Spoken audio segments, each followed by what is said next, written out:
What's up guys? Welcome back to my YouTube channel. And today's video guys, sasagutin lang natin yung frequently asked question guys about driving test. So marami kasi nagtatanong sa previous videos natin kung meron pa bang practical exam or driving test kapag kukuha ka ng professional driver's license.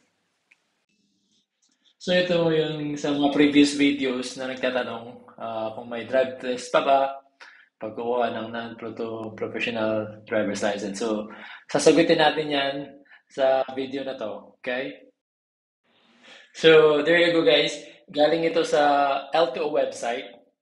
So, kung yung non-professional driver's license mo guys is valid at hindi ka naman mag-add ng code, so magte-take ka lang ng exam, written examination. So, wala ng driving test.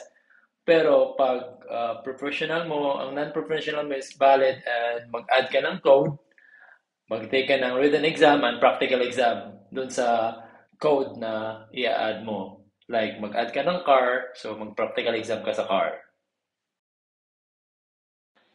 And next scenario, guys, kung ang non-professional mo is expired na, so you will have to take a written exam and practical exam, okay? So aside from that, may penalty din yan kasi expired lang. Mura lang naman kung depende kung ilang months na expired.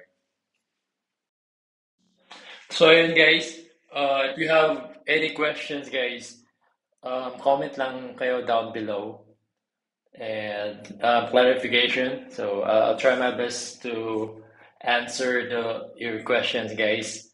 Nagbe-base lang din ako sa LTO website yung mga sagot natin, no? Para valid talaga. And also, thank you for watching guys.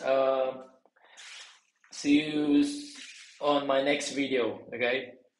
Ride safe everyone and good luck sa exam.